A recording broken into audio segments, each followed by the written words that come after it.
We're ready to go. Okay. Okay, we picked up this little 4-horse Craftsman Edger for $40. And looking at it, it looks like it's been sitting outside for a little while.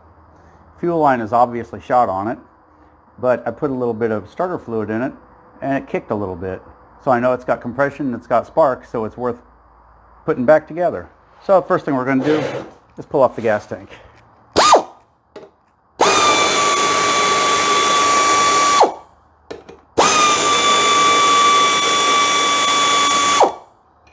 And that'll let us get to the fuel line. We can pull it off and we can get to the carburetor a little bit more easily. We're guaranteed this carburetor is probably a mess, just judging by the age of it. Okay, those are handy dandy little pliers, and there we go. Break it loose. Now we'll lay it on its side, and any gas in it will hold it, stay in it. Okay, if you just touch the fuel line, black comes off on your fingers, so you know that fuel line is not long for this world. So we'll go ahead and pull it off and get a new fuel line for it. Before we do that, we're going to take a look at the carburetor and see if it's savable or if we just have to replace her. When they've been sitting this long, there's just no saying. You can't really look at it and say it's good or bad. Look at that, the fuel line didn't come off, it broke. I wasn't pulling that hard. So I'm glad we did that. This thing would have been a little fire trap. Okay, so now the fuel line's completely off. We'll put that there. We'll go to the store and get a new fuel line in just a moment or two. Go ahead and pull the air system off. There we go. Now let's pull this carburetor off and see what she looks like. Nope, not going to get so lucky as to get an air tool on that one. Let's grab a wrench. Okay, let's see what we got here.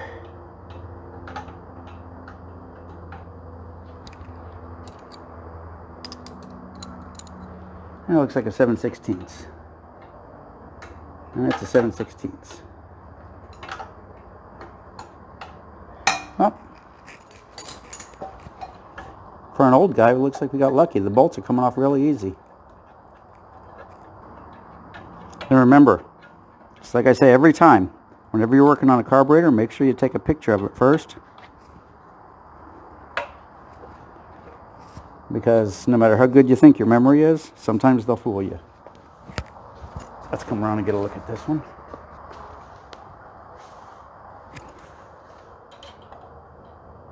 I'll scoot that out of the way.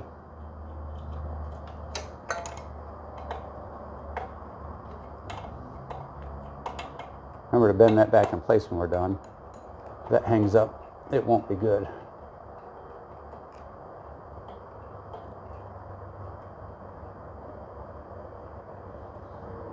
Here's our other one.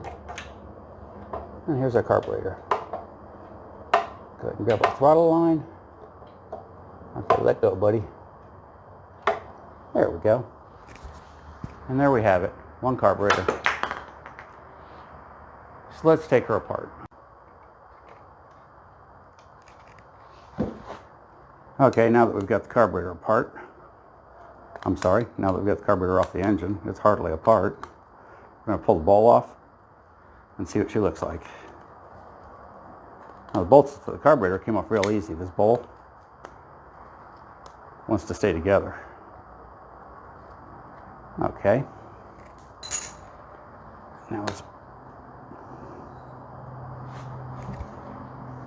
Now there are times when you give up and replace the carburetor.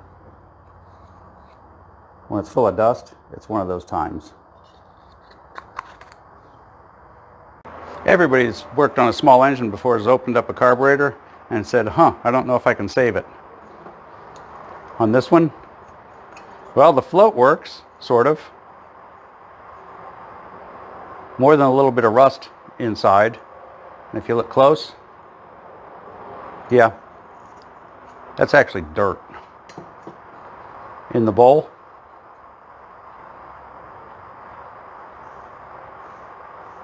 It's honest to goodness dirt. I don't know how you would get dirt in the bowl of a carburetor, but this guy's been sitting for a while, so, oh, there you go. This guy's been sitting a while, so who knows. So now we're going to switch off and throw some new fuel lines and a new carburetor on her and see where we're at.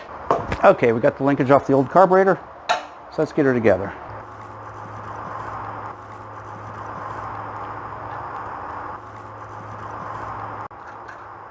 That goes like that. Make sure the bolts come back through. We don't want to lose our gasket.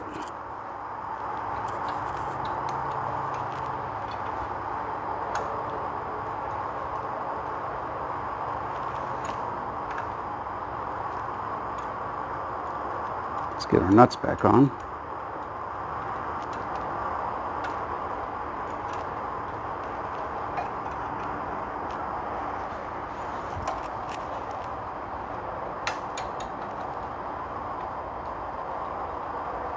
Now, this thing is obviously sat for many moons. But everything I've looked at on it seems to say that it's a savable piece that just got neglected.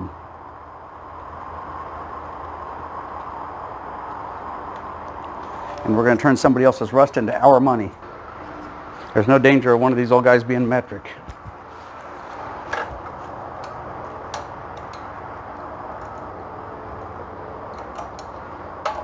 I'm going to be careful while tightening this not to bang into this linkage and bend it.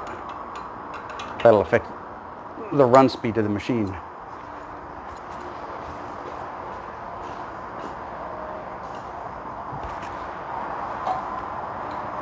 Let's see, we're going to have a second problem also, where this isn't going to be long enough. And we certainly don't want to pollute the world.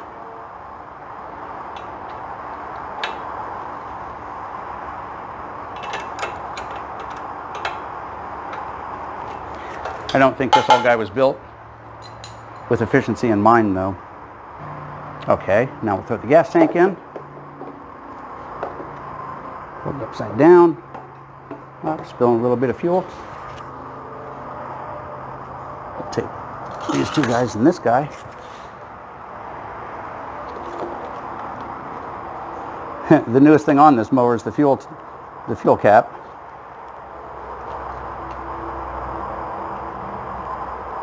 And interesting enough, it says unleaded gasoline only. I seriously doubt this old guy was built for unleaded gasoline.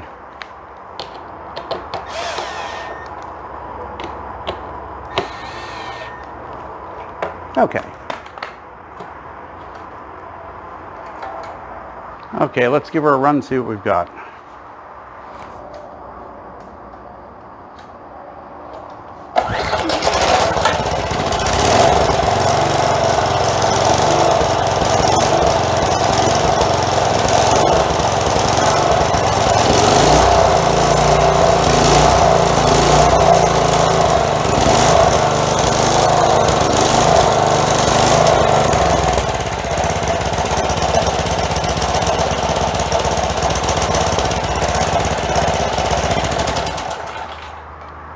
Okay, it actually sounds pretty good considering that she's been sitting for many, many, many years. It's surging a little bit, but we haven't put the breather back on it yet either, and that may take care of that. Probably needs our air filter and our breather for the right amount of air to come in. A lot of times surging can be nothing more than airflow. So let's go ahead and do that real quick.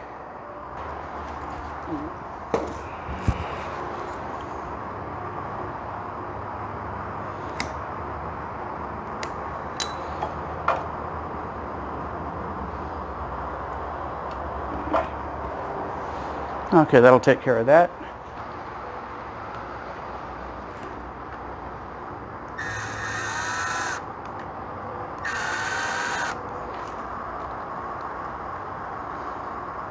Okay, whenever you're doing something like this,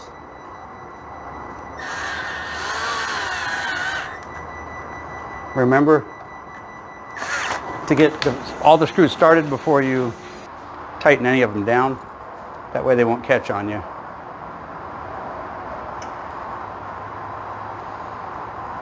Okay, for this one, this comes off. It's another one of the same thing. And we'll clip him on. There we go. Let's see what we've got now. Looks like we might have a little bit of a gas leak, so we might have to take a look at the ball gasket.